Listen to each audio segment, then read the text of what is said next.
This is Property Influencers, where we talk to some of the leading figures in the retail real estate market. So, first of all, thank you very much for agreeing to answer some of these questions. I wondered first if we could talk about your primary objectives for being down here in MIPIM Asia. So what projects are you presenting down here? We are presenting the Marina Bay Financial Center in Singapore, which is a joint venture between our company Cheung together with Hong Kong Land and Capital Land in Singapore. So I was told we are now one of the finalists. I think after voting by all the participants and all the visitors here today, we'll have the final result this evening. Excellent. Well, best of luck for that. Turning to your views about global economic conditions, I wondered what you think the main effects will be on the Asian property market. Well, actually, I think for the whole of 2011, we have always been facing with two major crises globally. One is, of course, the American debt situation, and the other one is the Euro debt situation. Of course, right now, the American debt situation is more or less settled. It's not resolved, it's just settled so that we know how is it going to be, how we can move forward. But the European debt situation is still a major concern on some of the developers because it will affect us. Given the world economy as it is, we think that the interest rate will remain relatively very low in the next 2 years. So good news for developers, because our cost of funds will be very low. But because of the American and the European debt situation, then the economy, overall economy, will also be very slow. And I think, well, we would have problem in marketing our properties, our developments, you see. And even the take-up rate for some of our office development would be relatively slow and or much lower than what we had expected earlier. Would you say you're optimistic in the main about China? Well, China mainland, because they know how to handle the situation. It's not a 100% free economy yet. Government still play a very important role within the Chinese economy. And government, for example, recently they have all this cooling measure on property prices. I think this is the right thing to do, because property prices in China had been 3 or 4 times within the 5-year period. I think that is too much for the economy. So they have taken appropriate measures to cool down the property market. Sectorally and geographically, where do you see the key growth areas within the region? Well, I still look at the China, and basically it's on the commercial side, on the retail and office.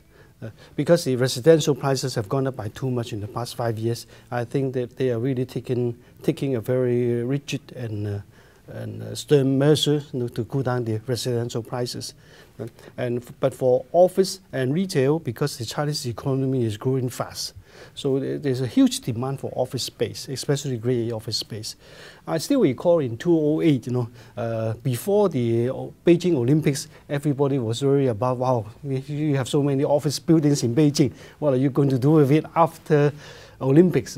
But within a very short period of time, most of the vacant office space were taken up. Yeah. So now, as a matter of fact, in Beijing now, we are in shortage of Grade A office space. Similar situation in Shanghai. Right? Before the expo in Shanghai, everybody was so worried about the oversupply of office premises in Shanghai. But now, right after, actually in a very short period after the expo, all the remaining office space is taken up. And Shanghai, it would be very difficult to find a decent Grade A office space in the financial area like Liujiajie. It's practically no more supply available. So I think if I were to invest, if I were to develop properties in China, I'll look for Grade A office space. And then with the growing economy in China, then the retail shopping malls and things like that will also be a good choice. You mentioned you've been coming to this show a fair few years. Yeah, every year. What have you noticed in terms of how it's changed as an atmosphere, as a sort of positive atmosphere about the markets over that time? I see that actually I see a lot more Asian this year, and I am also happy to see there are a lot more developers from China and from Vietnam. They are coming to the show. Yeah. We don't really see too many of them in the previous few years. We started seeing some Chinese participants last year or year before last, you see, but we do see a lot more this year. I think it's a good sign because the Chinese economy and especially China property market is growing fast.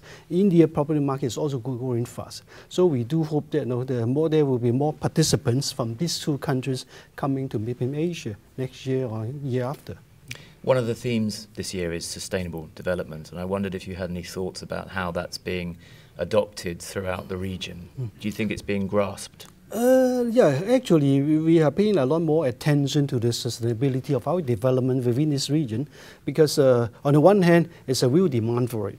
For example, some of the financial institutions from the US, they will not consider any building that is not that does not have any green award, energy saving, green features, and things like that. So, in order to cope with all this demand, we need to put in some more green features into our building, energy saving, and so forth. And then, of course, we are also quite conscious on our energy side. So that's why we are adopting a lot more energy saving devices into our building. And then you see that with the upcoming of the Asian economy, then you see the developers are more than ready to spend more money, invest more money into green features, into landscaping in order to give a good working environment for the people and a good living environment for the people too. Sure. Well, thank you for your time and good luck in the awards. Thank you.